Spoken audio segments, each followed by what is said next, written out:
लक्षात ठेवा माझे शब्द. या 6-8 महिन्यामध्ये पुन्हा एक महामारी येणार आहे आणि 70% लोक त्याच्यामध्ये संपवण्याचा अजेंडा आहे. माणसाच्या जगण्याचा प्रश्न कुणीही बोलत नाही. देशात आणि राज्यात हे जे काही धार्मिक सामाजिक वाद सुरू आहेत ते केवळ याच्यासाठी आहेत की तुमचं लक्ष हे मुख्य मुद्द्याकडे आलंच नाही पाहिजे. काय ई-15 फाईल, आता इंग्लिश ई-15 म्हणल्यावर आम्हाला काय कळणार?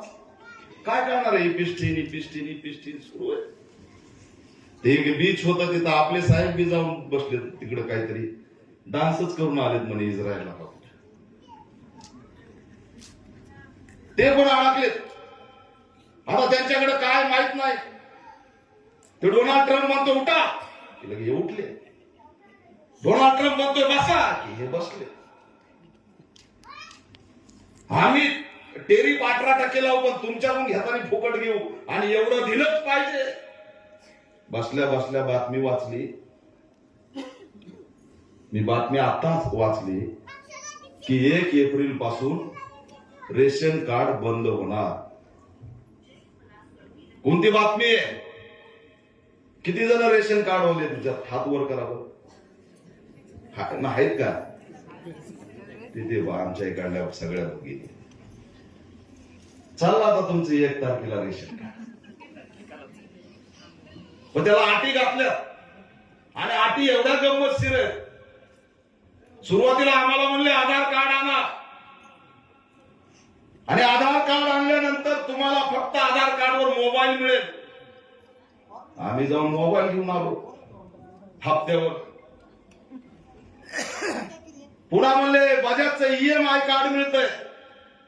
आता तुम्ही श्रीमंतांच्या यादीत आलात, एसी घेऊन जा.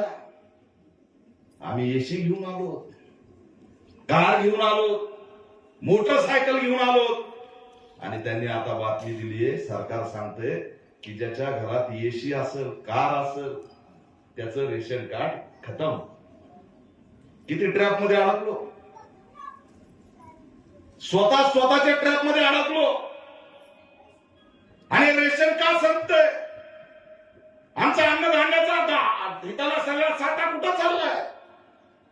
तर हे डोनाल्ड ट्रम्पला आमच्या देशाचा सगळा साठा पाहिजे आणि त्याचा साठा जर आम्ही नाही पुरवला तर विश्वगुरु धोक्यात आल्याशिवाय राहणार नाही. हे असणार याच्या मागचं षडयंत्र. परिस्थिती बिकट आहे. सत्य कळायला तयार नाही. मीडियाच्या माध्यमातून, समाज माध्यमाच्या माध्यमातून वेगळं बिंबवलं जात आहे.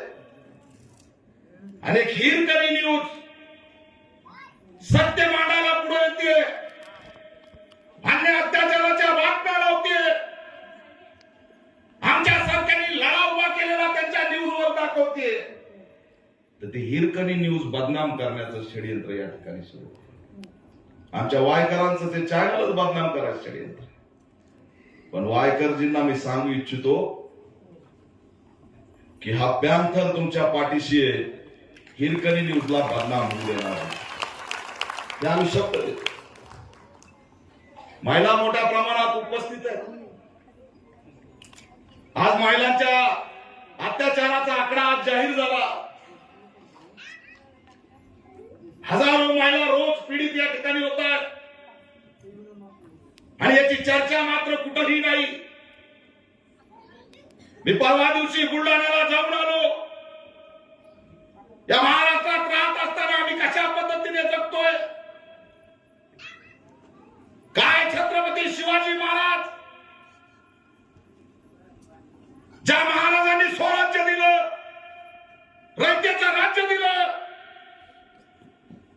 समतेचा संदेश दिला, माणसाला माणूस म्हणून जगण्याचा अधिकार दिला, त्यांच्या रयतेच्या राज्यात शेतकऱ्यांना, कष्टकऱ्यांना माणूस म्हणून जगण्याचा त्या ठिकाणी सामाजिक न्याय दिला.